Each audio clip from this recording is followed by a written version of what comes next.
Going on, family and friends? Welcome back to the channel. So today we're here at the rodeo for my daughter's field trip. Gonna get some content for y'all.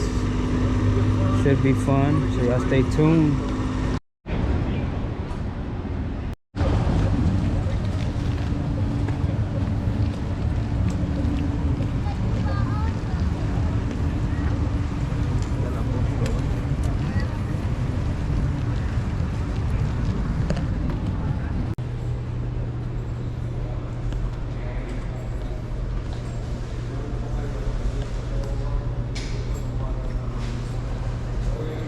Alright, so the kids are here. We're about to go meet up my little princess. So we found them already. Jasmine, you excited?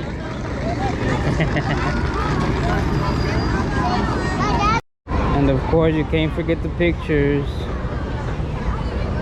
Like always.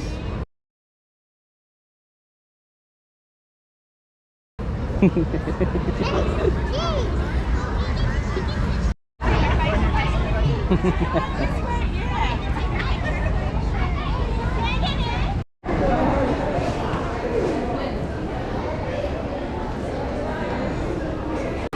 outside, we'll put sunscreen on them so they don't get burned. And pigs don't sweat. That's why sometimes you see pigs cooling off in mud. And you'll know pigs have great heads, so they can't look up and see the sun. Okay, we're gonna do a little thing so y'all can remember everything we do during, okay? So watch us. We're gonna do it and then y'all are gonna do it with us, okay? Ready? Pigs have up ears and down ears and no legs. Y'all think y'all can do it? Yeah, okay, ready? On the count of three. 1, 2, 3. Pigs have up ears and down ears and no legs. Good job, guys. Did you guys know that when pigs are babies, they get notches put in their ears to help identify them? Your notching gives each pig a unique identity number. Hey, If you're looking at a pig from the back, their right ear is the litter. a letter number helps us figure out what family each pig belongs to. Y'all all know how y'all have a last name? The letter number is just like y'all's last name. If you're looking at a pig from the back, left ear. The individual number helps us identify which pig is which for each letter. So it's just like y'all's guys' first name. Isn't that cool? Alrighty, do we have any questions, you guys? Any questions? No? Alrighty.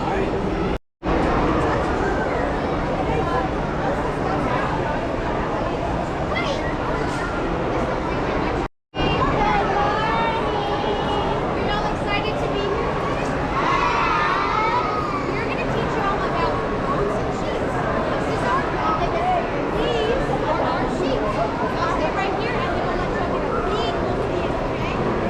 So first we're going to start off with the differences in the male and the same with the male and the female sheep are. Okay, next then I'll let this one.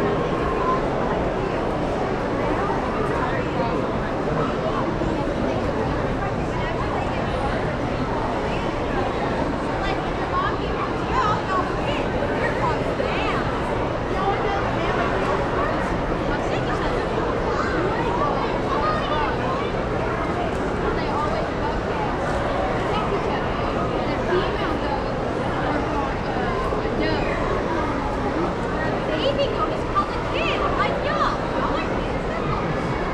Do you guys know what sheep make? They make wool. Wool can be used for lots of different things, like the t-shirts y'all are wearing right now. And most of the t-shirt is partially made of wool. Goats are meat animals, which means they're eaten all over the world. You see these little horns? Goats have pointy up horns, while sheep usually and like flat. That's how you put this. Like in their fur is, there's not a lot of it. That's because they got sheared recently. We had to cut off their fur so that they could breathe during the hot summer months. Like how y'all have to take off your jackets and start wearing looser, thinner t-shirts.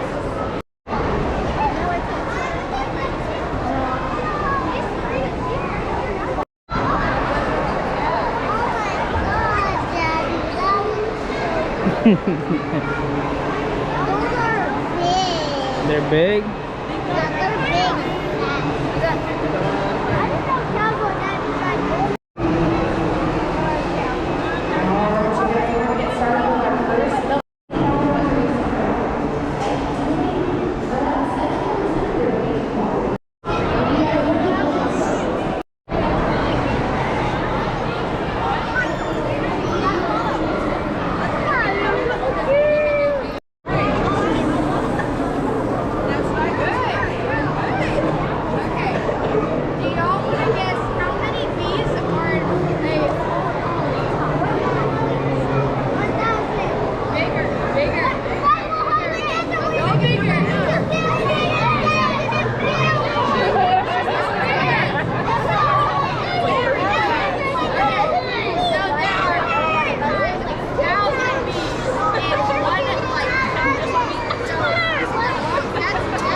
Girls, I'm going to put some seeds in there for you, okay? And then you're going to go ahead and bury some more dirt on there, okay? Put some more dirt on there. You're doing a good job. Have y'all done this before? Y'all look like pros. So make sure y'all give your sunflowers some water and sunlight and TLC to watch it grow, okay? Here goes.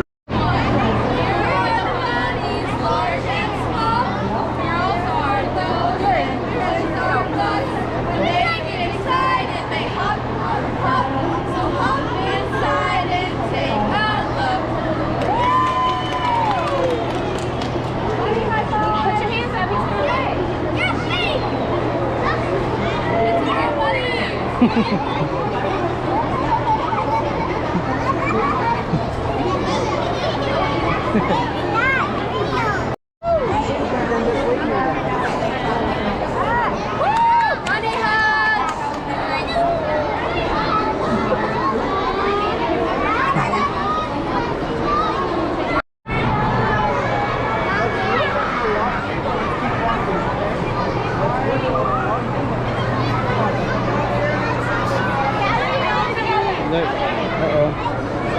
1, 2, 3, look at me. Everyone gather in the circle. Get in the circle around the side.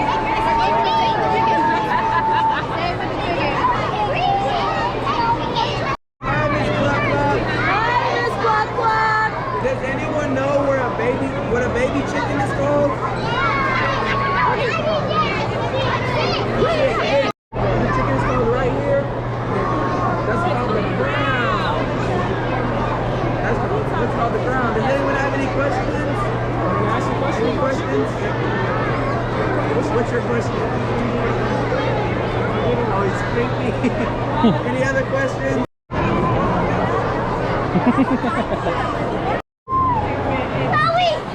All right, come on. Come on, Grace.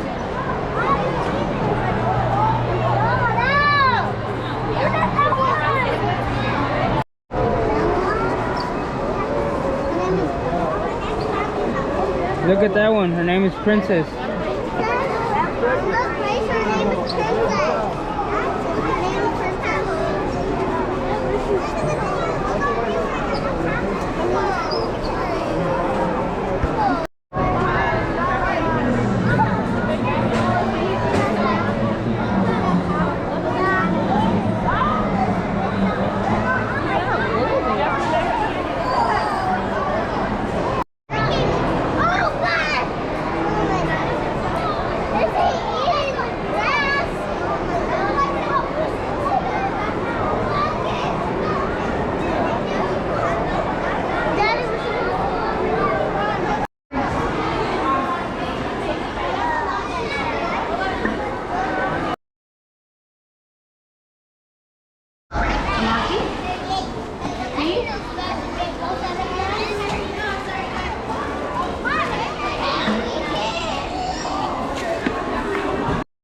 Okay? And I'm going to show you that milking claw right before we milk her. Now, after we get that milking claw put on her, she's going to go all the way around that machine just one time. And it goes so slow, it's going to take her a little over 10 minutes to go all the way around. So on this machine right here, there are 72 cows.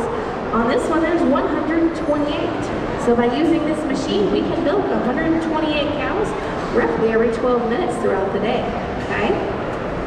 Now these cows here, you can see they have a collar on. Now on that collar, there's a little microchip and it has all of that cow's information loaded onto it.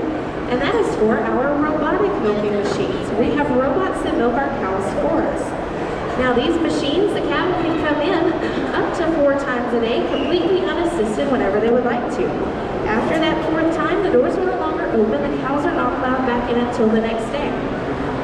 So how this machine works, the same Marshmallow here's got her collar on, and she's going to go into that robotic milking machine.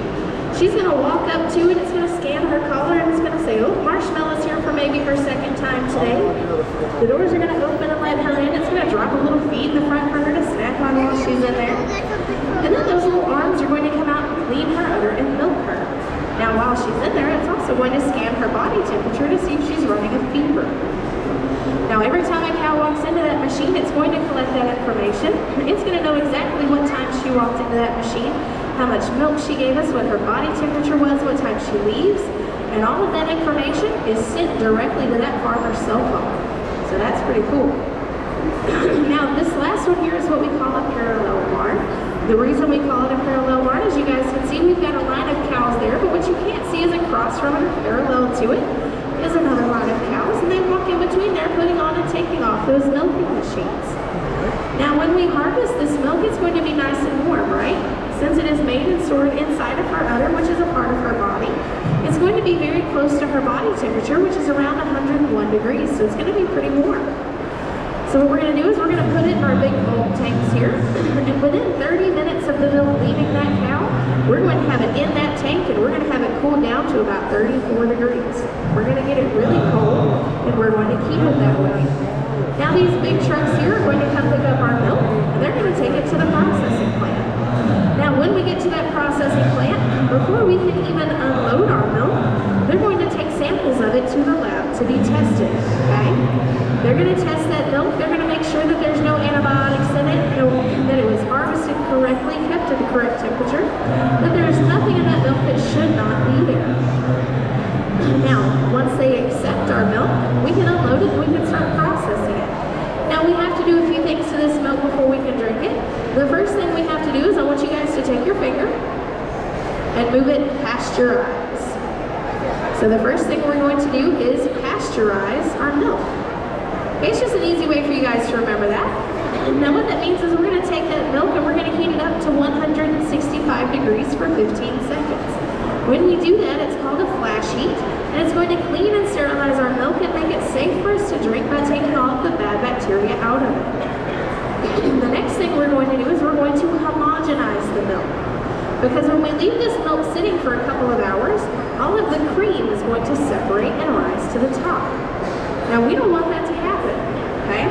We want all of our milk to be nice and smooth and consistent. So we're going to break down all of that cream to where it will stay submerged and mixed into the milk, and it will never separate and rise to the top again, okay? So after we pasteurize and homogenize that, we can bottle it, We can add the chocolate or the strawberry to it to get those different colors and flavors. And we can turn it into the cheese, yogurt, sour cream, cream cheese, cottage cheese, ice cream, butter, all of those delicious dairy products that we love. And we can give it to you guys in the grocery stores in just about 48 hours, right? So it only takes about 2 days for that milk to get from the cow to the grocery store, okay? All right, you guys want to see how we milk marshmallow? Yeah?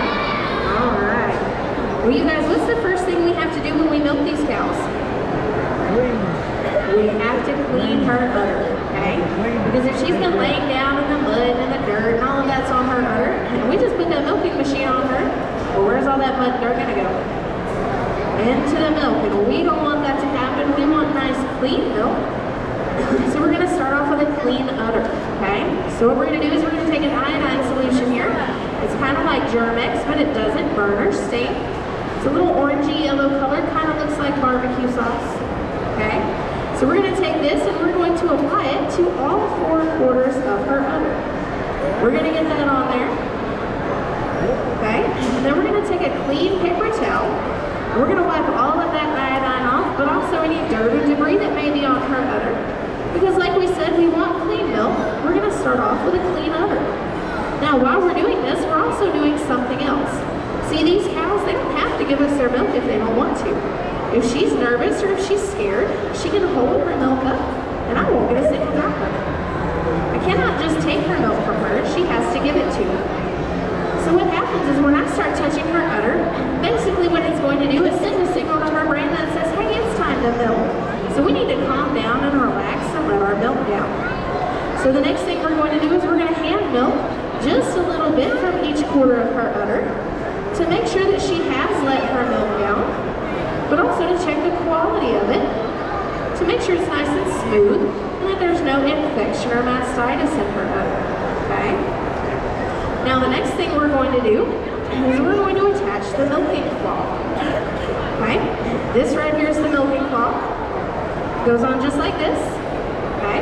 And you guys can see the 4 holes in the end where it attaches, 1 for each quarter, because like we said, each quarter of her udder produces milk individually. Now it's held up with a little bit of suction, and if you take your finger and you squeeze it very gently, that's how it feels, okay? It does not hurt the cow at all. But if for some reason it bothered her, she can very easily take her foot and just kick it right off, okay?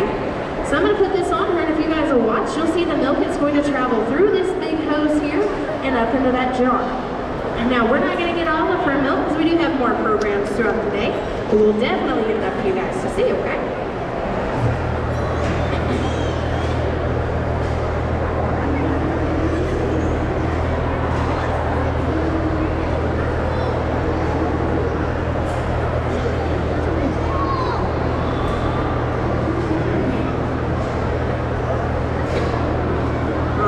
Guys, so we can see the milk is traveling through that big hose there. We see it climbing up, and if we give it just a second, there it is, right in the jar. That's pretty cool, isn't it?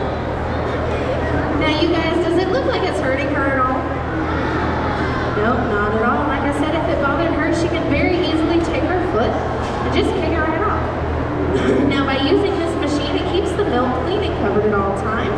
It never touches air, it never touches my hands, so there's no chance of contaminating this milk. Also, by using this machine, it is more fast and efficient than if we were going to hand milk this cow. If I were going to milk this cow by hand, it would take me about 30 to 45 minutes to do so. But by using this machine, we can completely milk out a cow from start to finish in about 8 to 10 minutes, okay?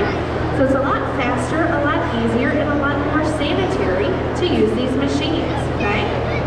Now you guys, what color is the milk in that jar? It is white. What color is our cow? She is brown. So do brown cows make chocolate milk? Nope, not at all. All cows make white milk. We have to add the chocolate or the strawberry to it to get those different colors and flavors, okay? All right, you guys. Well, I'm going to get Miss Marshmallow down and get her back to her pen, and I'll be back up here for you guys.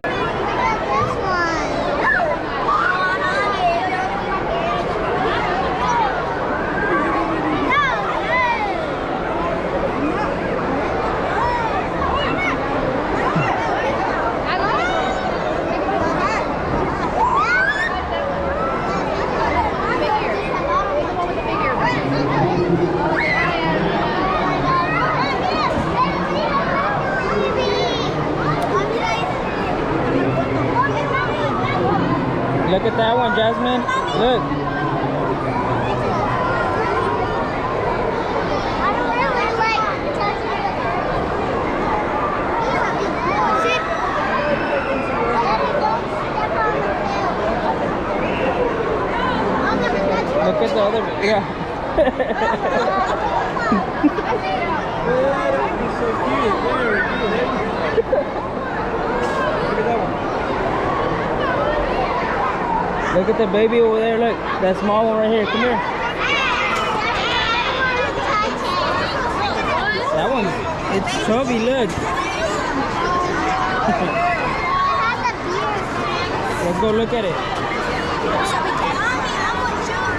That one. This one right here. Oh, it's using the restroom.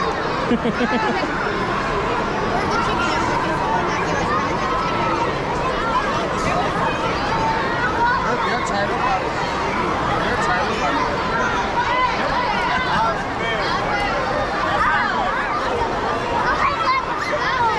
Come look at these. Over here.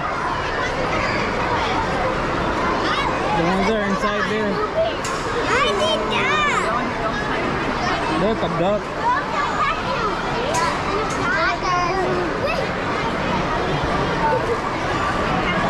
Oop.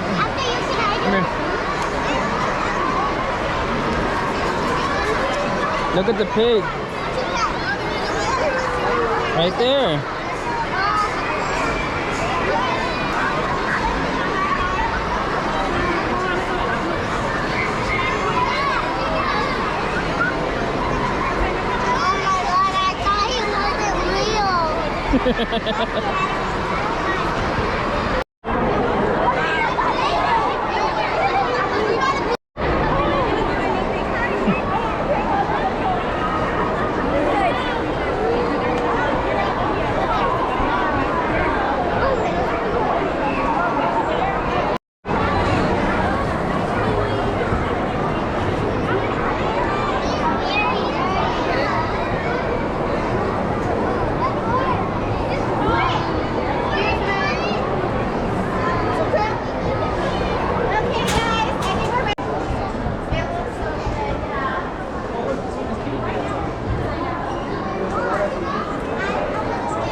Somebody in here, mommy. You wanna get the pink elephant? It's a blast from the past every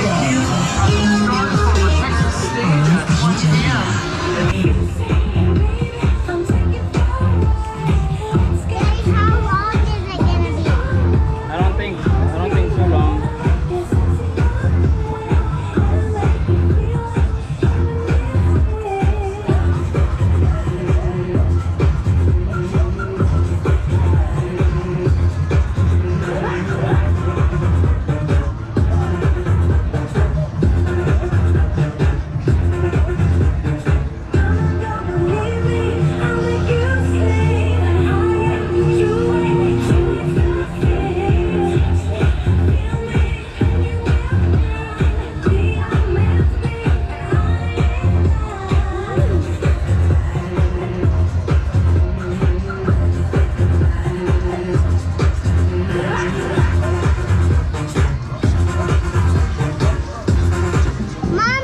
The ride is about to begin. Have your tickets ready and be prepared to soar to new heights on a flying pachyderm. Oh my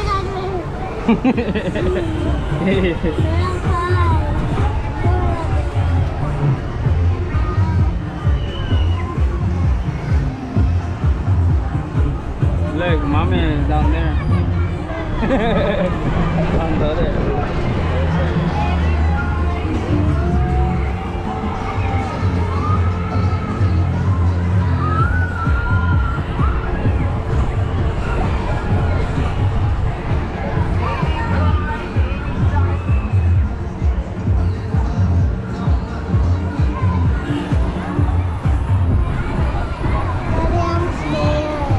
You're scared of what?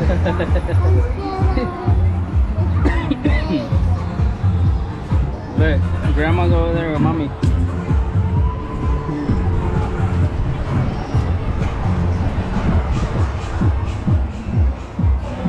Mommy and Grandma!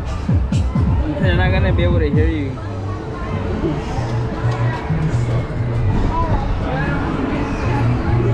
Feels good? The wind up here feels good.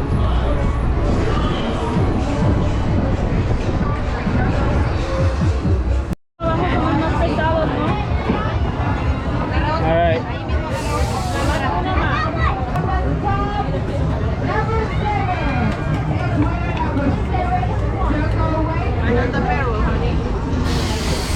Look, in that barrel right here.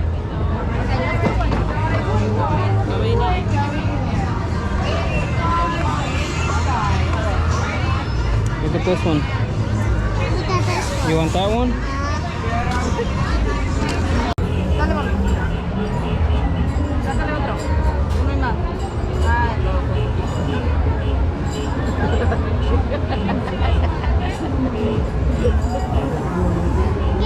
Can I try?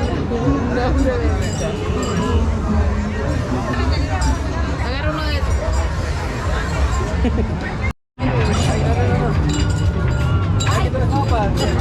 Para frente, no para un lado. Ay. No, no te puedes ir ahí.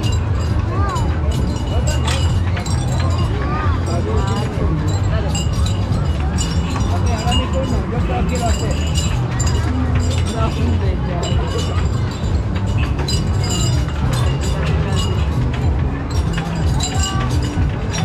One by one.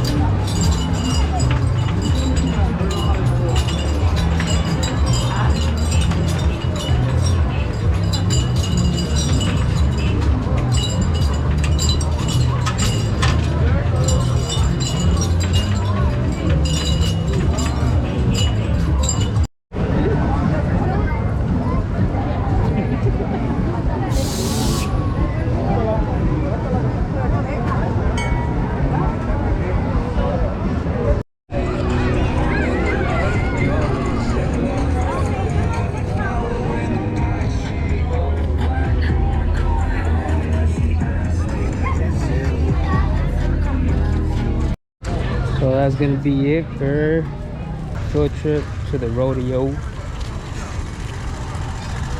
done. And we out. Peace. Nos fuimos. Don't forget to like, comment, share, and subscribe. And turn those notifications on.